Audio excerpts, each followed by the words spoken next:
Kabayan, ito yung XC40 kabayan na Volvo XC40. Paano tanggalin yung glass?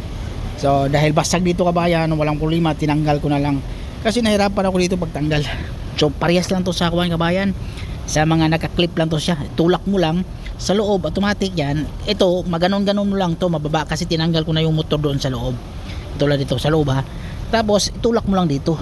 Yung tinulak ko kasi ito yung tinulak ko kaya hindi siya nakauwang. Yan, normal ganun lang yan pagka ganun yan siya, automatic mahila mo na yung glass. Yan, dapat dito mo itulak dito. Ito yung butas doon sa loob ha. Dito yung tulak, ito yung tinulak ko kaya pala itulak ko hindi ayaw kaya ang ginawa ko, tinanggal ko dito para sigurado, kasi pag mapasag to kabayan, wala na, delikado na to, balitan na lahat. So kailangan ingatan. So dahil sira naman to yung pintuan na to, tinanggalan natin to para makita natin loob. Ganun lang pala kabila din. Ganun din ito yung tinulak ko sa loob dapat dito sa baas. So ang gawin nyo, kahit matinanggal mo yung motor dun sa loob, nagtataka lang ako, kaya ang ginawa ko, tinanggal ko lahat para sigurado.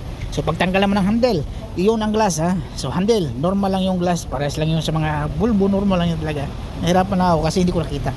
Pagtanggal naman ito, ang style mo dito kabayan, ito walang butas yan wala kang, hindi katulad ng Volkswagen na mayroong sikwatin mo. Ang gawin mo lang, itulak mo lang siya, ipaganon mo ha, itudo mo ganun, i-open mo ng mga tudo. Yan, katulad yan yan, i-open mo ng tudo, tapos tulak mo dito, mayroong butas dyan, yung parang pagbutas, pagpasok mo doon, automatic mapupundo na yan siya. Tapos pagpundo mo doon, diretso matanggal mo na to. Ito rin, matanggal mo na tong lock na to. Gusto ko ipakita sa inyo kabayan kung paano, para mag-tutorial ng sigurado. Kasi 1 minute ha. Yan, nakita nyo na. So ito, butas yan, basta makita nyo yung butas na yan. Yan, katusok sa butas yan, hilahin mo lang yan, hilahin mo, itudo mong pagliha, pagbukas, itudo mo ganun, tapos ipitin mo lang tulad yan. Yun,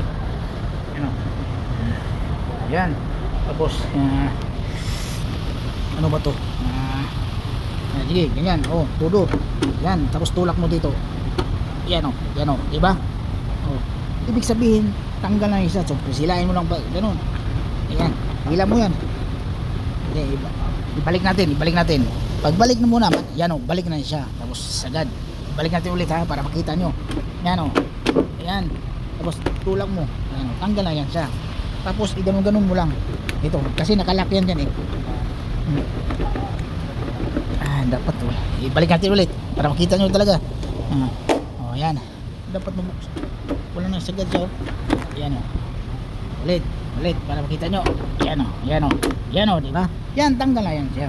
Ganun lang pagtanggal. Tapos pag tanggal mo, hilahin mo na to. Yan, hila mo na yan.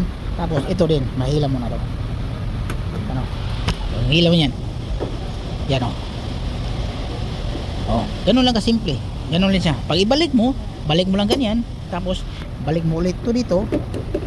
Kasi saka natanggalin yung kuha na yan. Balik mo lang dito, yan siya nakalock na yan. So ibig sabihin lock na yan siya. Pwede mo nang hilahin to dito. Yan